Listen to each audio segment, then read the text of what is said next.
Nggak terasa ya, waktu berjalan cepet banget. Rasanya baru kemarin kita ngerayain ulang tahunku yang kedua. Tiba-tiba sekarang ternyata beberapa temanku bahkan sudah berkeluarga. Sedangkan aku masih gini-gini aja. Pak, Bu, aku ingat dulu waktu kecil kadang aku dipaksa tidur siang, padahal masih pengen main.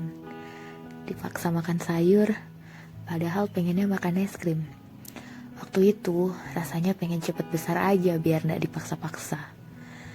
Ternyata sekarang sudah besar, rasanya malah rindu sama masa kecil dulu. Gak pusing, memang ya gak ada habisnya. Anakmu sekarang sedang khawatir tentang masa depannya.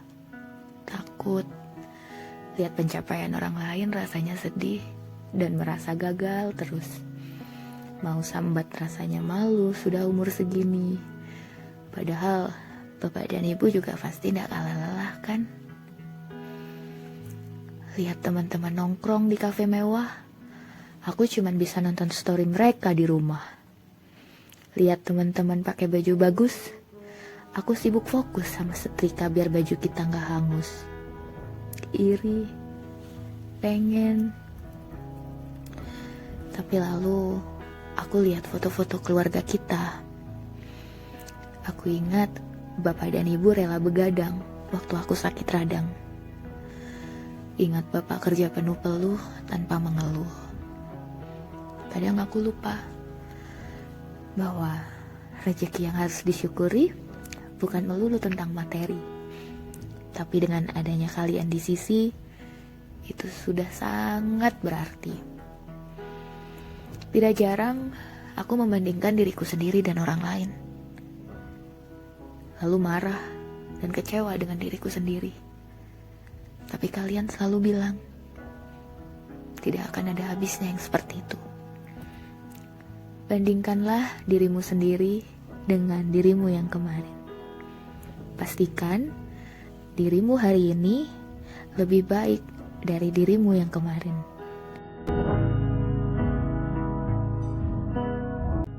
Aku adalah seseorang yang tidak meminta untuk dilahirkan.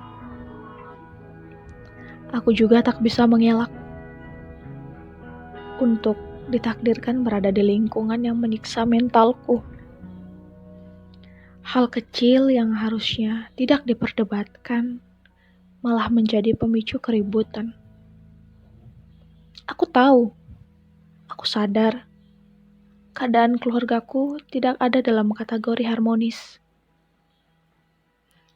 Setiap aku melihat, setiap aku mendengar, dan aku menyaksikan semua percecokan.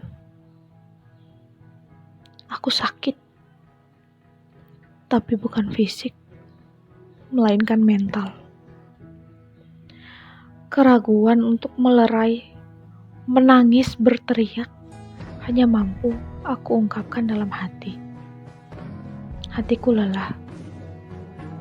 Takdir ini adalah keniscayaan yang digariskan. Tak jarang tersirat untuk mengakhiri kehidupan.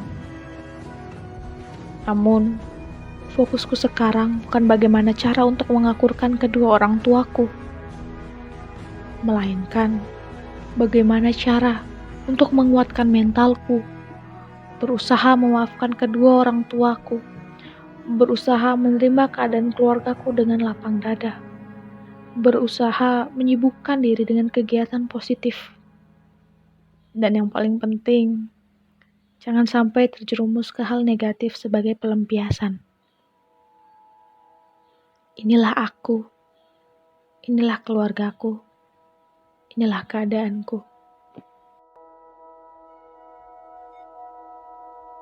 Keluarga adalah tempat pertamaku untuk belajar segala hal. Dari keluarga aku belajar apa artinya ikhlas dan kehilangan. Di saat kehilangan sosok yang menjadi panutanku, yang menjadi guru pertamaku dalam mengajari arti kehidupan. Di saat itu juga aku harus belajar apa itu ikhlas. Ikhlas bukan hanya soal merelakan, tetapi ikhlas lebih dari itu. Kadang muncul rasa iri kepada orang lain yang masih memiliki orang tua yang lengkap. Mereka yang masih bisa tertawa bersama orang tuanya, mereka yang masih bisa berselisih pendapat dengan orang tuanya, sedangkan aku tidak. Tetapi aku sadar bahwa rencana Tuhan sudah pasti yang terbaik. Aku tidak bisa berbohong jika rasa rindu itu terkadang muncul di saat aku merasa sendiri. Tengah malam merupakan waktu untuk orang lain tidur atau mencari ketenangan, tetapi tidak untukku. Tengah malam justru saat-saat yang melelahkan bagiku, menghadapi segala macam pikiran yang tak kunjung menempat apa arti ketenangan, rasa gelisah, takut, rindu, sedih, ingin mengakhiri hidup, semuanya bercampur menjadi satu. Serta menghadapi trauma yang selalu menyelimutiku di tengah gelapnya malam. Dan yang bisa aku lakukan hanya menangis di tengah malam untuk mencari apa arti sesungguhnya dari ketenangan. Ayah, ibu, sekarang anakmu sudah dewasa. Bukankah seharusnya aku sudah harus bangkit dari keterpurukan dan betul-betul menerapi apa arti ikhlas yang sesungguhnya? Sekarang aku akan berusaha sekuat tenagaku untuk tidak terlihat lemah di hadapan orang lain. Walaupun terkadang aku merasa capek untuk terlihat baik-baik saja di hadapan orang ramai. Tetapi aku yakin kalian akan selalu mendukung dan membimbingku dimanapun kalian berada. Selain kalian yang selalu mendukungku, aku juga mempunyai beberapa orang yang bisa selalu aku andalkan. Ada sahabat-sahabatku yang selalu membantuku untuk tertawa dan melupakan sejenak hiruk-pikuk dunia yang melelahkan ini. Aku juga mempunyai seorang psikolog yang selalu memberi saran secara profesional untuk setiap masalah yang aku hadapi. Dia juga membantuku untuk mengatasi trauma yang aku alami secara perlahan. Dan sekarang aku merasa jauh lebih baik daripada sebelumnya. Ayah, ibu, dimanapun kalian berada, aku rindu kalian.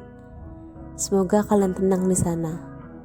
Aku akan berusaha semampuku untuk menjadi anak yang membanggakan dan menjaga nama baik kalian.